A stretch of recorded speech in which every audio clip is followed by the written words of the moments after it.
అయ్యా నీకు బుద్ధి లేదా? ఇంత జరిగింది నీ యొక్క జీవితంలో, నీ ఆస్తి అంతా తుడిచి వేసి నీ యొక్క ఆకారము, నీ యొక్క పుండ్లను చూడు ఎలా ఉంటున్నదో.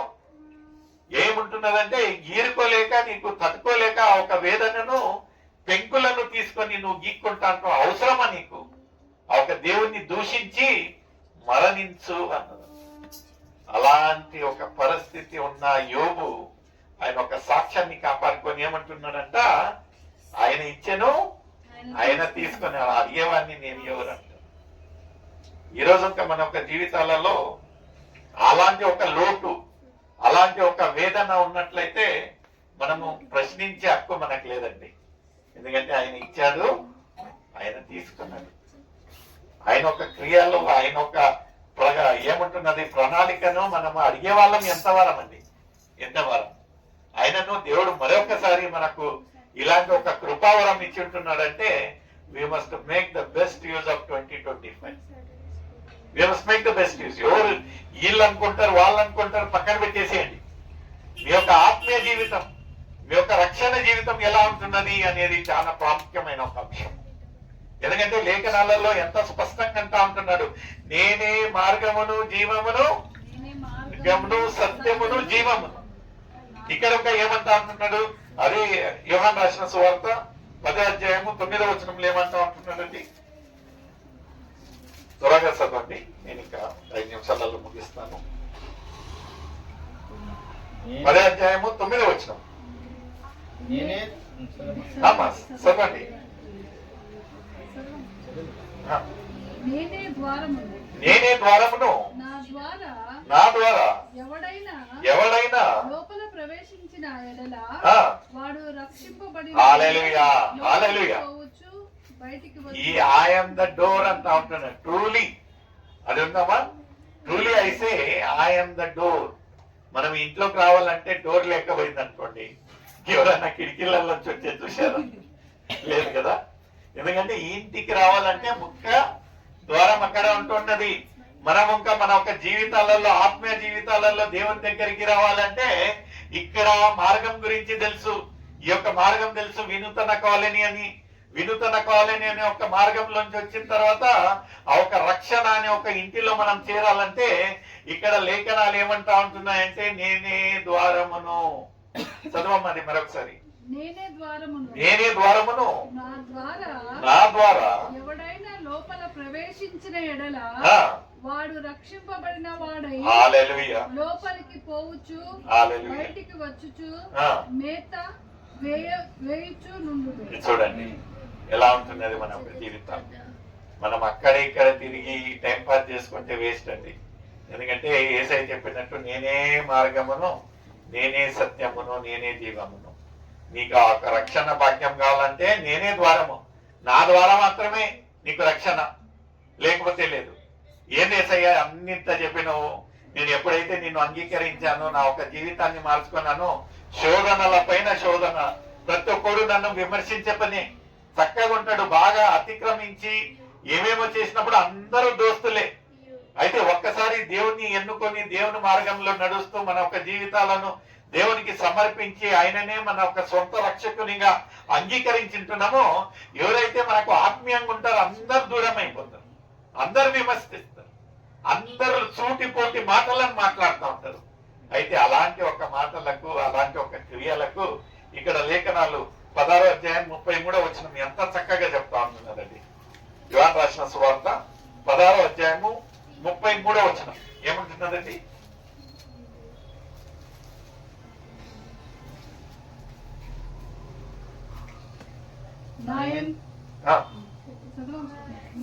మీకు సమాధానము కలుగునట్లు, నా యందు మీకు సమాధానము కలుగునట్లు ఈ మాటల మీద చెప్పుచున్నాను. మనకు మన ఒక జీవితాలలో సమాధానం అనేది కావాలంటే మనం ఏం చేయాలంట? యేసయ్య దగ్గరికి రావాలి. మనలో ఉండేదే కొరత ఏమంటున్నదంటే అన్ని ఉండే బ్రదర్, అయితే సమాధానమే లేదు కదా. అన్ని ఉన్నాయి. అదేమంటారు, ఏమో అది ఒక మాట ఉంది చూడండి, అన్ని సంపాదించి ఇంటి వెనక ఏంటంటే ఇంత బతుకు బతికి ఇంటి వెనక పడేసి వచ్చిందన్న. ఇన్ని ఇన్ని భవనాలు ఇన్ని కట్టుకొని అన్ని చేసి మనలో ఏముండదంటండి, సమాధానం ఉండదు కదా. అయితే దేవుడు ఎంత చక్కగా అంటా ఉంటున్నాడంటే, నీకు సమాధానం కావాలా, ఇక్కడ ఉంటున్నది చదవన్నది. ఈ మాటలు మీతో ఈ మాటలు నేను మీతో చెప్తున్నాను, లోకములో మీకు శ్రమ కలుగును, ఆయనను ధైర్యం తెచ్చుకొని. నువ్వు నన్ను నమ్ముకున్నావా, నువ్వు నా మార్గంలో నడుస్తా ఉంటున్నావా, నీకు ఎక్కడ లేని వేదన శోధనలు అన్నీ వస్తాయి. అయితే నువ్వు భయపడవద్దు, ఎందుకంటే నువ్వు లోకరీతిగా ఉన్నప్పుడు ఎంత హాయిగా ఉంటున్నావు. ఎందుకంటే ఈ ఎవరైతే నిన్ను శోధించే వేధించే ఒక అపవాది ఉంటున్నాడో నీకు ఒక్క కీడుంక కలగకుండా అన్ని సమాధానంగా. ఎందుకంటే మనం అన్ని వ్యతిరేకమైన పనులు చేస్తా ఉంటున్నామని మనకు శోధనలు రావండి. అయితే ఒక్కసారి మనము నిజము ఎవరు, నిజమైన మార్గం ఏది, నిత్య జీవం ఏదని మనం తెలుసుకొని దేవుణ్ణి గ్రహించి ఆయనను మన ఒక సొంత రక్షకునిగా అంగీకరిస్తామో అప్పుడు స్టార్ట్ అవుతుందండి పండగ. అప్పుడు ఎక్కడ లేని శోధనలన్నీ వస్తాయి. చదవమా అది మరొకసారి. మీకు లోకములో మీకు శ్రమ కలుగును, ఆయనను ధైర్యం తెచ్చుకునుడి, నేను లోకమును జయించున్నా. హల్లెలూయా. ఎవరు జయించారంట అండి లోకాన్ని? యేసు ప్రభు. మనము ఆయనను సొంత రక్షకునిగా అంగీకరించాలంటే మనకు వచ్చే శోధన ఇలాంటి శోధన ఉన్నను దాన్ని జయించిన ఎవరు? యేసయ్య మనతో ఉంటున్నారు. నిజంగా ప్రియమైన సోదరు, ఎంత ఓదార్పు కలిగిన ఒక మాటలు చూడండి. మనం ఎప్పటికీ భయపడకూడదండి. ఏంది ఇది, ఇలాంటి ఒక శోధన వస్తూ ఉంటున్నది, దేవా ఎట్టా అనుకోండి. దేవుడు ఏమంటా ఉంటున్నాడంటే, బిడ్డ ఈ లోకంలో ఉన్నప్పుడు నీకు వేదన శోధన ఉంటది. అయితే నువ్వు మర్చిపోకుండా ఏం తెలుసుకుంటే ఈ యొక్క శోధనలు అన్నిటిను నేను ఇప్పుడు కాదయ్యా అక్కడనే జయించాను. మీరేంటంటే మీ యొక్క లోకయాత్రలో ఒక నమ్మకంతో ఒక సాక్షి కలిగిన ఒక జీవితాన్ని తీసుకున్నాడు. ఎంత చక్కగా చూడండి ప్రియమైన సోదర, ఎలా ఉంటున్నది మన ఒక ఆత్మీయ జీవితం, ఎలా ఉంటున్నది.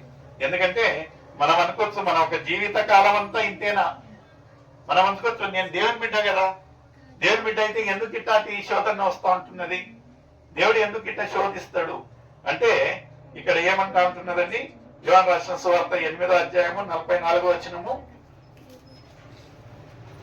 యోహాను రాసిన సువార్త 8వ అధ్యాయము 44వ వచనం.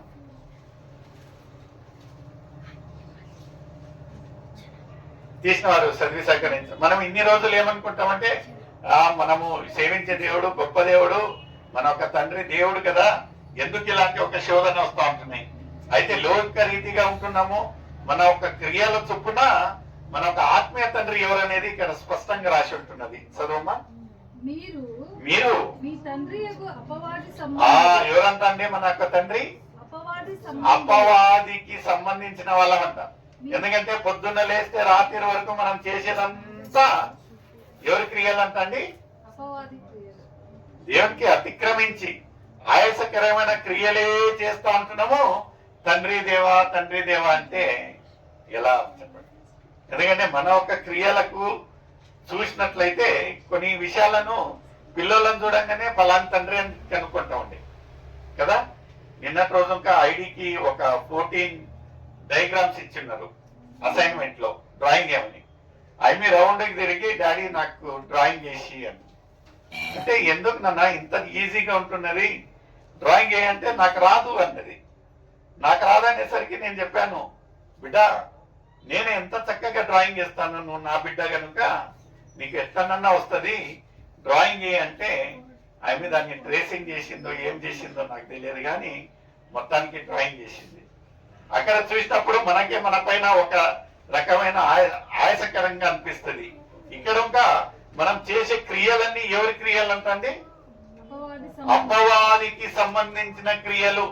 ఏదైతే యేసయ్యకు ఆయాసకరమైన ఉంటున్నాయో, ఏ అయితే ఆయనకు అతిక్రమించి ఉంటున్నాయో ఆ క్రియలన్నీ మనం చేస్తున్నట్లయితే మన ఒక ఆత్మీయ తండ్రి ఎవరండి?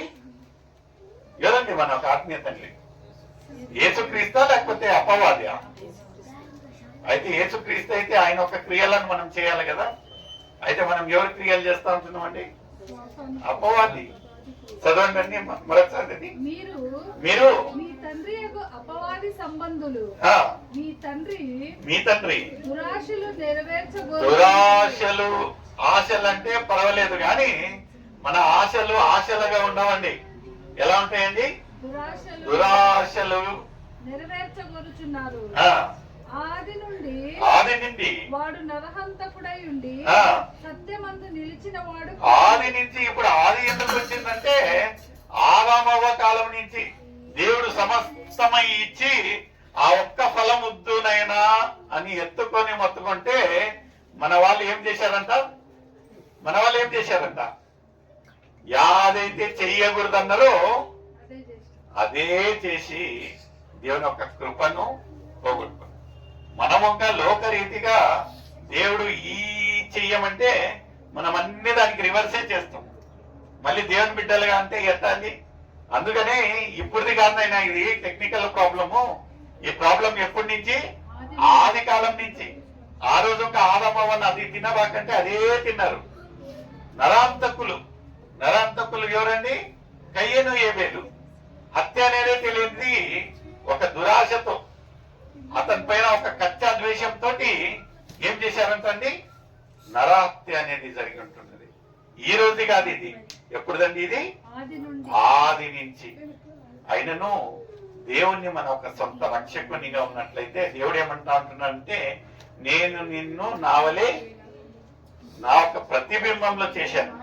I created you with my own image అంటే ఆయనలో ఉండే ఒక గుణగణాలు మనలో ఉండాలి. అయితే మనకు అవి లేవు. అన్ని లోకరీతిగా ఉన్నట్లయితే మన ఒక ఆత్మీయ తండ్రి ఎవరండి? ఒక అపవాది.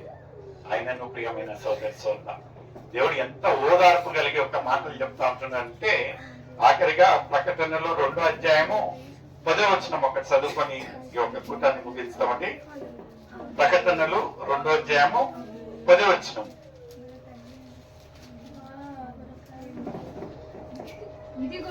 ఇదిగో మీరు శోధింపబడినట్లు